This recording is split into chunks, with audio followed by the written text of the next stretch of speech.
அன்பிற்குரிய அல்லாஹ்வின் நல்லடியார்களே, உலகெங்கிலும் பல்வேறு தினங்களில் குழந்தைகளுக்கென்று ஒரு தனி தினத்தை கொண்டாடி அவர்களுடைய உரிமைகளை நிலைநாட்டிட வேண்டுமாறு அந்தந்த நாட்டினுடைய பகுதிகளில் வலியுறுத்தப்படுகிறது. அந்த அடிப்படையில் நாம் வாழ்கிற இந்த இந்திய திருநாட்டில் இன்று நவம்பர் 14ஆம் தேதி நாடு முழுக்க சில்ட்ரன்ஸ் டே என்ற அடிப்படையில் குழந்தைகள் தினமாக இன்றைய தினம் அனுசரிக்கப்படுகிறது. அதாவது நமது இந்திய நாட்டுடைய முதல் பிரதமர் அவர்கள் குழந்தைகள் மீது அதிக அன்பு கொண்டவர்களாகவும் குழந்தைகளுடைய நலனில் அதிக அக்கறை செலுத்தக்கூடியவர்களாகவும் அவர்களுடைய முன்னேற்றம் குறித்து அவர்கள் அதிக கவனம் செலுத்தி கிட்டத்தட்ட 1955 இருந்து அவர்களுடைய முன்னேற்றம் சம்பந்தமாக சமூகத்திலே ஒரு விழிப்புணர்வை அவர்கள் ஏற்படுத்தியதனால் அவர்களுடைய பிறந்த நாளை குழந்தைகள் தினமாக அனுசரிக்கப்படுகிறது. அன்பிற்குரிய அல்லாஹ்வின் நல்லடியார்களே, நாம் வாழுகிற இந்த நாட்டில் குழந்தைகளை பாதுகாக்க வேண்டும் என்பதற்காக வேண்டி எத்தனையோ திட்டங்கள், எத்தனையோ அம்சங்கள் பின்பற்றப்பட்டு வருகிறது. உதாரணமாக பார்த்தோம் அப்படின்னா, மாநில குழந்தைகள் பாதுகாப்பு சங்கம், மாவட்ட குழந்தைகள் பாதுகாப்பு பிரிவு, குழந்தைகள் நலக்குழு, சிறார் நீதி வாரியங்கள், சிறப்பு சிறார் காவல் பிரிவு, குழந்தைகள் நீதிமன்றம் அப்படின்னு இப்படி எத்தனையோ அமைப்புகளும் திட்டங்களும் நாம் வாழுகிற இந்த இந்திய திருநாட்டில் குழந்தைகளுடைய பாதுகாப்பு சம்பந்தமாக பல்வேறு அமைப்புகள், பல்வேறு திட்டங்கள் இருப்பதை நம்ம பார்க்க முடிகிறது. இவ்வளவு பாதுகாப்பு அமைப்புகள், திட்டங்கள் எல்லாம் இருந்தும் கூட நமது இந்திய திருநாட்டில் குழந்தைகள் பாதுகாக்கப்படுகிறார்களா என்று ஒரு கணம் யோசித்து பார்ப்போம் என்று சொன்னால், அது குறித்து நாம் தேடுவோம் என்று சொன்னால், சமீபத்திய தகவல்கள் நம்ம எல்லோருக்கும் தெரிஞ்சிருப்போம், செய்திகளில் வந்திருக்கும், வலைதளங்களில் வந்த செய்திதான். இந்த 2025ஆம் ஆண்டு தரப்பட்ட ஒரு செய்திதான், ஒரு தகவல் தான். நமது இந்திய நாட்டினுடைய தலைநகரம் டெல்லியில கடந்த 10 ஆண்டுகளில் 1,84,000 1.84 லட்சம் குழந்தைகள் காணாமல் போயிருக்கிறார்கள் அப்படின்ற ஒரு புள்ளி விவரம் சொல்லுது.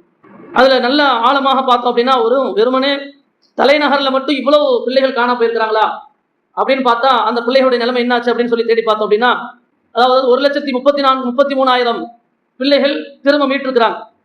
மீதம் இருக்கிற 50,771 குழந்தைகளுடைய நிலைமை என்ன அப்படின்றத இன்னும் மீட்டப்படவே இல்லை. அந்த குழந்தைகள் நிலைமை என்னன்னு தெரியல. அந்த அளவிற்கு குழந்தைகளுடைய பாதுகாப்பு இல்லாத ஒரு நிலை நம்ம நாட்டுடைய தலைநகருடைய நிலையாக இருக்கு. அப்ப இந்தியா முழுக்க எத்தனையோ குழந்தை கடத்தல்கள் தொடர்ந்து நடந்து கொண்டுதான் இருக்குது. குழந்தைகளுடைய பாதுகாப்பு சரியான முறையில் இல்லாமல் குழந்தை கடத்தல்கள் நம்ம நாட்டில் தொடர்ந்து இருந்துட்டு தான் இருக்குது அப்படின்றத நம்ம தெரிந்து கொள்ள முடிகிறது. அடுத்ததாக, அந்த குழந்தைகளை நாம் சரியான முறையிலே கவனிக்கிறோமா, அந்த குழந்தைகளுடைய வளர்ப்பிலே நாம் எந்த அளவிற்கு கவனம் எடுத்துக்கொள்கிறோம், நம்ம சரியான முறையில் கவனிக்கிறோமா அப்படின்னு இந்த நாளில் குழந்தைகள் சம்பந்தமாக பேசப்படுகிற இந்த நாளில் நம்முடைய குழந்தைகள் விஷயமாக நாம் கொஞ்சம் சிந்தித்து பார்க்க, கவனிக்க நாம் கடமைப்பட்டிருக்கிறோம். அன்பிற்குரிய அல்லாஹ் நல்லடியார்களே, நம்மிடத்தில் அல்லாஹ் கொடுத்த ஒரு அமானிதம் தான் குழந்தைகள். ஒரு பொருளை நம்மிடத்திலே அமானிதமாக கொடுக்கப்படும் என்று சொன்னால், உரியவர் கேட்கிற வரைக்கும் அந்த பொருளை பாதுகாப்பாக பத்திரமாக வைத்து அவரிடத்திலே ஒப்படைப்பது நம்மின் மீது கடமையாக இருக்கு. அப்படி அல்லாஹ் நமக்கு வழங்கிய ஒரு அமானிதம் தான் குழந்தைகளாக இருக்கிறார்கள். ஆகவே அந்த குழந்தைகள் விஷயத்திலே நாம் எந்த அளவுக்கு கவனம் எடுக்கிறோம், அக்கறை செலுத்துகிறோம் என்பதை நாம் ஒவ்வொருவரும் ஒரு கணம் சிந்தித்து பார்க்க கடமைப்பட்டிருக்கிறோம். அல்லாஹுடைய பேரருளால் அவர்களுக்குரிய மார்க்க கல்வியை சரியான முறையிலே சிறு பிராயத்திலே மிக சிறப்பான முறையிலே நாம் கொடுத்து வருகிறோம். அல்ஹம்துலில்லாஹ்.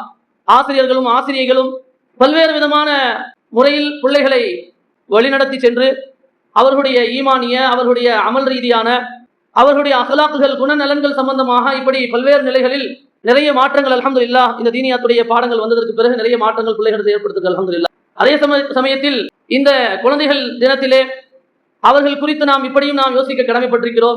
குழந்தைகள் இருக்கிறார்களே, அவர்கள் 18 வயது அல்லது 21 வயது வருகிற வரைக்கும் தான் அவர்களை நம்மோடு இணைத்து குழந்தைகள் என்பதாக, நம்முடைய பிள்ளைகள் என்பதாக சொல்லுவாங்க. அதாவது சுருக்கமாக சொல்லணும்னா, திருமணம் முடித்து கொடுக்கிற வரைக்கும் தான் பிள்ளைகள் நம்முடைய பிள்ளைகள் அப்படின்னு சொல்லுவாங்க. அதுக்கு பிறகு அவர்களுடைய திருமண விஷயமாக நம்ம என்ன செய்வோம், சரியான வரன்களை தேட ஆரம்பிச்சிடுவோம். அவர்களுக்கு சரியான ஜோடியை அமைத்து கொடுப்பதில் நம்முடைய கவனங்கள் எல்லாம் போக ஆரம்பிச்சிடும். உலகமும் அப்படித்தான் என்ன செய்யும், பார்க்கும். அந்த திருமண வயது வந்துவிட்டால் அவர்களுக்குரிய திருமணத்தை நடத்தி வைத்து விட்டீர்களா, அதற்காக வரம் பார்த்தீங்களா, எப்ப கல்யாணம் அப்படின்ற விஷயத்தான் கவனம் எடுப்பாங்க, கேள்வி கேட்பாங்க. அது வரைக்கும் இன்னாருடைய மகன், இன்னாருடைய மகள் தான் சொல்லுவாங்க. திருமணத்துக்கு பிறகு என்ன சொல்லுவாங்க, இன்னாருடைய கணவர், இன்னாருடைய மனைவி அப்படின்னு என்ன செய்வாங்க, அவங்களோடு இணைச்சு சொல்ல ஆரம்பிச்சிருவாங்க.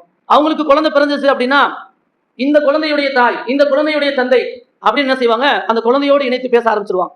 நம்முடைய குழந்தைகள் திருமண வயதை, திருமணத்தை அடைகிற வரைக்கும், திருமணம் நடத்தி முடிக்கின்ற வரைக்கும், திருமணம் நடத்தி கொடுக்கிற வரைக்கும் இன்னாருடைய மகன், இன்னாருடைய மகள் என்பதாக என்ன செய்வாங்க, அழைப்பாங்க.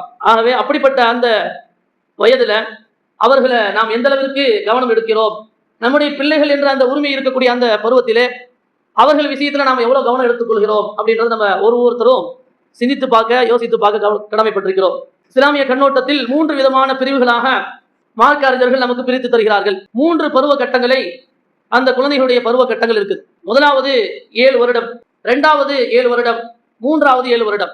முதல் 7 வருடம் இருக்கிறது, அந்த முதல் 7 வருடத்திலே அது விளையாட்டு பருவமாக இருக்கிறது. அவர்களுக்குரிய விளையாட்டுக்கான வழிகளையும் ஏற்படுத்தி கொடுப்பதோடு அவர்களோடு சேர்ந்து நம்மளும் என்ன செய்யணும், சேர்ந்து விளையாடணும்.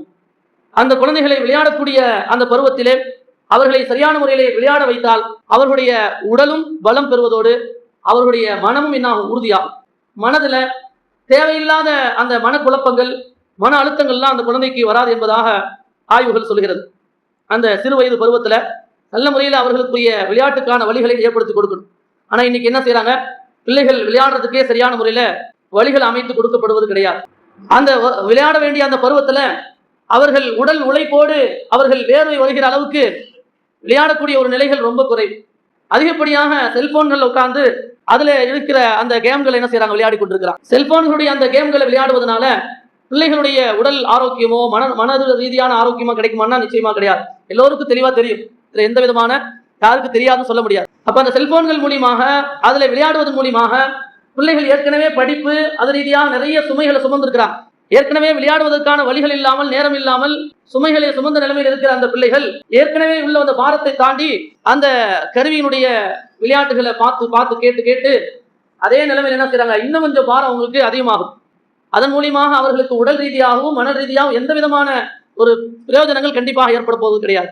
உண்மையிலேயே உடல் ரீதியான அந்த விளையாட்டின் வாயிலாக மாணவர்களுக்கு, பிள்ளைகளுக்கு நிறைய மாற்றங்கள் ஏற்படுது. இப்படி ஒரு ஆய்வு சொல்லுது, அதாவது விளையாட்டின் மூலியமாக அவர்களுக்கு பொறுமை கிடைக்கும், விளையாடுவதன் மூலியமாக அவர்களுடைய தலைமைத்துவ பண்புகள் அதிகமாகும், விளையாடுவதன் மூலியமாக அவர்களுடைய ஆளுமை பண்புகள் அதிகமாகும் என்பதாக குறிப்பிடுறாங்க. அந்த அளவிற்கு விளையாட்டின் மூலியமாக பிள்ளைகளிடத்திலே ஒரு மாற்றங்கள் ஏற்படும் என்பதாக ஆய்வுகள் சொல்லப்படுகிறது. விளையாட்டின் மூலியமாக அந்த குழந்தைகளுக்கு சின்ன சின்ன ஏதேனும் உடல்ல காயம் ஏற்படுது அப்படின்னு சொன்னா அந்த காயங்கள் கூட அவர்களுக்கு உடல் ரீதியான ஒரு வலிமை அவர்களுக்கு கொடுக்கும் என்பதாக ஆய்வுகள் இன்னைக்கு சொல்லுது. அந்த அளவிற்கு விளையாடுவதன் மூலியமாக பிள்ளைகளுக்கு நல்ல ஒரு உற்சாகம், மன ரீதியான ஒரு தைரியம், எல்லா காரியத்திலும் தைரியமாக இறங்கி செயல்படுகின்ற ஒரு திறன், ஆற்றலும் அவர்களுக்கு கிடைக்கக்கூடியதாக இருக்கு.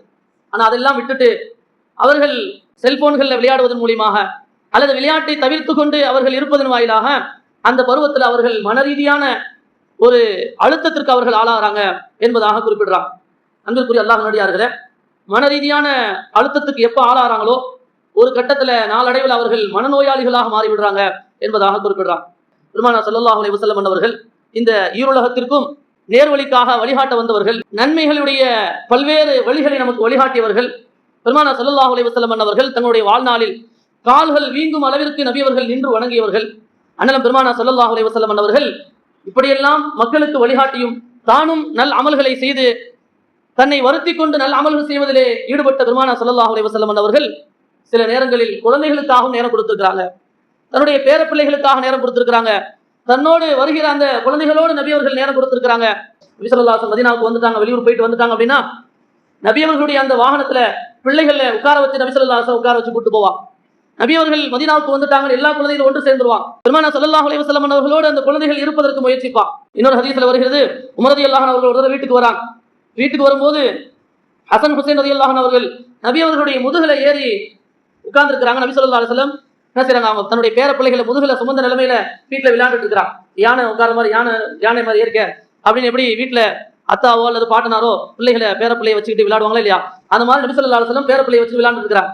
உமர் ரலியல்லாஹு அன்ஹு அவர்கள் பார்த்த உடனே சொன்னாங்க, நிஅமல் ஃபர்ஸு தஹ்தகுமா, நீங்க யாருக்கு மேல இருக்கிறீங்களோ அந்த வாகனம், எந்த வாகனத்துல நீங்க இருக்கிறீங்களோ அந்த வாகனம் சிறந்த வாகனம், சிறந்த வாகனத்துல நீங்க உட்கார்ந்து இருக்கிறீங்க அப்படின்னு உமர் ரலியல்லாஹு அன்ஹு அவர்கள் அங்க அந்த குழந்தைகளை பார்த்து சொன்னாங்க. பெருமானார் ஸல்லல்லாஹு அலைஹி வஸல்லம் அவர்கள் உடனே பதில் சொன்னாங்களாம், நிஅமல் ஃபர்ஸு நிஅமல் ஃபர்ஸானி ஹுமா, அந்த வாகனத்துல உட்கார்ந்து இருக்கக்கூடிய இந்த 2 பேரும் இவர்களும் வாகனத்தில் அமர்ந்திருப்பவர்களில் சிறந்தவர்கள் என்பதாக பெருமானார் ஸல்லல்லாஹு அலைஹி வஸல்லம் அவர்கள் சொல்றாங்க. அன்பிற்குரியவர்களே, இது சாதாரணமாக நமக்கு வார்த்தைகளாக தெரியலாம், ஆனால் கொஞ்சம் யோசித்து பாருங்க. பேர பிள்ளைகளோடு நபி ஸல்லல்லாஹு அலைஹி வஸல்லம் என்ன செய்றாங்க, நேரம் கொடுத்து விளையாடி கொண்டிருக்கிறாங்க. உமர் ரலியல்லாஹு அன்ஹு அவர்கள் வந்து என்ன சொல்றாங்க, உங்களுக்கு கிடைச்ச வாகனத்திலே சிறந்த வாகனம் இதான்பா அப்படின்னு என்ன செய்றாங்க, பாராட்டி சொல்றாங்க. பெருமானார் ஸல்லல்லாஹு அலைஹி வஸல்லம் அவர்கள் தான் எப்படி சிறந்தவனோ அது போன்று என்னுடைய பேரப்பிள்ளைகளும் சிறந்தவர்களாகத்தான் இருப்பார்கள் என்பதாக நபி அவர்கள் உமர் ரலியல்லாஹு பார்த்து சொன்னாங்க. அந்த வாகனத்தில் உட்கார்ந்து இருக்கக்கூடியவர்கள் இவர்களும் என்ன சிறந்தவர்கள் தான் சொன்னாங்க. அப்ப இன்னைக்கு எத்தனையோ வீட்டினுடைய தந்தைமார்களோ அல்லது பாட்டனார்மார்களோ பேரப்பிள்ளைகளை ரொம்ப கடிஞ்சு சொல்றாங்க, எரிஞ்சு விழுகிறாங்க. அவங்க செய்யக்கூடிய எந்த விஷயத்தையும் நல்லதாக எடுத்துக்கொள்ளாமல் அவர்களை தவறாகவே பார்க்கிறார்கள், அவர்களை தவறாகவே நடத்துறாங்க. அந்த மாதிரி நினைக்காம நம்ம என்ன செய்யணும், நம்முடைய பேரப்பிள்ளைகள் மீது நம்ம நல்லெண்ணம் நம்ம வைக்கணும். நபி ஸல்லல்லாஹு அலைஹி வஸல்லம் சொன்னாங்க, அமர்ந்து செல்லக்கூடிய அந்த வாகனத்தில் அமர்ந்து செல்லக்கூடியவர்களில் இந்த 2 பேர் சிறந்தவங்க சொன்னாங்க. ஏன்? நபி ஸல்லல்லாஹு அலைஹி வஸல்லம் உயர்ந்தவர்கள், சிறந்தவர்கள். நபி அவர்களுடைய மகள் ஃபாத்திமா ரலியல்லாஹு அன்ஹா அவர்கள் உயர்ந்தவர்கள், சிறந்தவர்கள். அவர்களுக்கு பிறந்திருக்கிற ஹசன் ஹுசைன் ரலியல்லாஹு அன்ஹு அவர்களும் சிறந்தவர்கள் தான் என்பதாக நபி அவர்கள் அந்த சிறு பிராயத்திலேயே தன்னுடைய பேரப்பிள்ளைகள் மீது நல்ல அபிப்பிராயம் வச்சாங்க.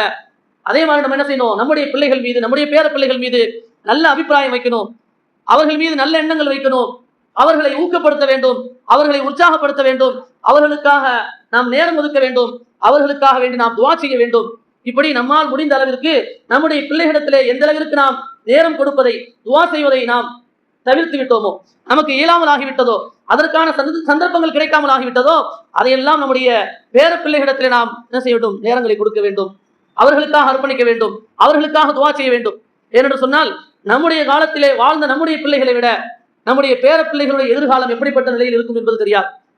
ஆகவே அவர்களுடைய எதிர்கால நலன் கருதி, அவர்களுடைய சந்ததிகள் கருதி, நம்முடைய சந்ததிகள் இஸ்லாமிய உண்மையான சரியான பாதையிலே சரியான பண்பாட்டோடு வளர்க்கப்பட வேண்டும், சரியான ஒரு பாட்டையிலே அவர்கள் வழிநடத்தப்பட வேண்டும் என்ற உயரிய எண்ணத்தில் ஒவ்வொரு பெற்றோர்களும் ஒவ்வொரு வீட்டு பெரியவர்களும் தன்னுடைய எதிர்கால சந்ததிகளை குறித்து சிந்தித்தும் கவலைப்பட்டும் அவர்களுக்காக துஆ செய்ய நாம் கடமைப்பட்டிருக்கிறோம். அன்பிற்குரிய அல்லாஹ்வின் நல்லடியார்களே, பெருமானார் ஸல்லல்லாஹு அலைஹி வஸல்லம் அவர்கள் அப்படித்தான் நமக்கு வழிகாட்டி இருக்கிறார்கள், அப்படித்தான் வாழ்ந்து சென்றிருக்கிறார்கள்.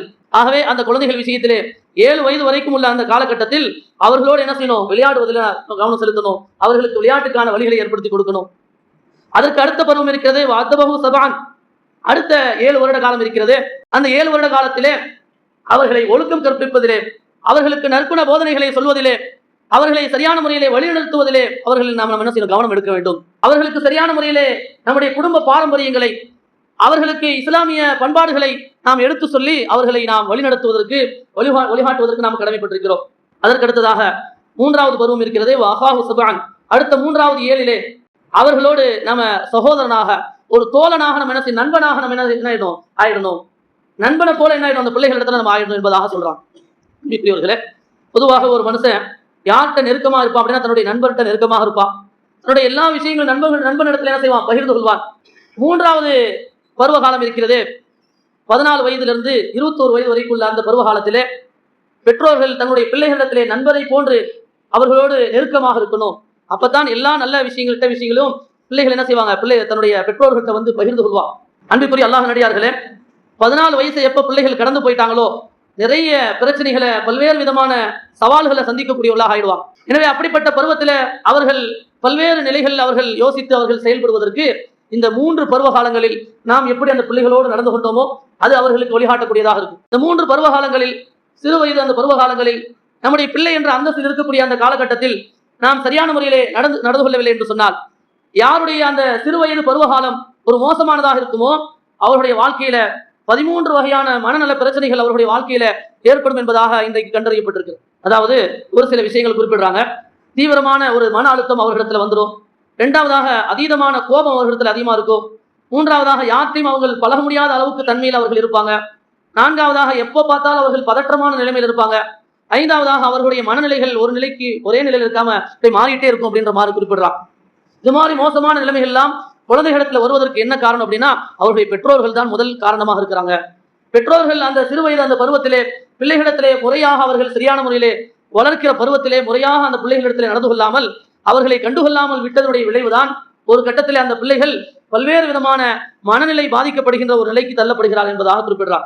சொல்ல போனா எகிப்தில் இருக்கக்கூடிய தலைநகர் கைரோவுடைய ஒரு யூனிவர்சிட்டியுடைய மனநல ஆசிரியர் டாக்டர் அப்துல் ஹமீத் ஹாஷிம் என்பவர் குறிப்பிடுறாங்க, ஒரு குழந்தை மன ரீதியாக பாதிப்புக்கு ஆளாகாம ஆரோக்கியமாக அதை வளர்றதுக்கு அந்த குழந்தைக்கும் அந்த குழந்தையுடைய பெற்றோர்களுக்கும் இருக்கக்கூடிய அந்த தொடர்பை வச்சுதான் சொல்ல முடியும். குழந்தைக்கும் பெற்றோர்களுக்கும் உள்ள தொடர்பு சரியான முறையில் இருக்கும் என்று சொன்னால் அந்த குழந்தை ஆரோக்கியமாக நிம்மதியாக வளரும். பெற்றோர்களுக்கும் குழந்தைகளுக்குமான தொடர்பு இடைவெளி இருக்கும் என்று சொன்னால் அது அந்த குழந்தைகளுடைய மனநிலையிலே ஒரு பாதிப்பை ஏற்படுத்தும் என்பதாக மனநிலை ஆசிரியர் குறிப்பிடுறார். இதற்குரிய அல்லாஹ் நடிகார்களே, உண்மையிலேயே இன்னைக்கு வேற கோணத்துல மருத்துவ ரீதியா எடுத்து பார்த்தோம் அப்படின்னா, இன்னைக்கு எல்லா நோய்களுக்கும், உலகத்துல வருகிற எல்லா நோய்களுக்கும், குறிப்பாக சுகர்னு இன்னைக்கு நிறைய பேர் சுகர்ல இருக்கிறாங்க. அந்த சுகர் போன்ற எல்லா நோய்களுக்கும், பெரும் பெரும் வியாதிகளுக்கும் அசல் அடிப்படை காரணம் ஸ்ட்ரெஸ், கவலைன்னு சொல்றாங்க. கவலை தான் எல்லாத்துக்கும் அடிப்படை. அந்த கவலையினுடைய விளைவாக பெரும் பெரும் நோய்கள் இன்னைக்கு வந்து கொண்டிருக்கு. அந்த ஸ்ட்ரெஸ் அதிகமாகுவதன் காரணமாகத்தான் அந்த நோய்கள் எல்லாம் ஏற்படுது.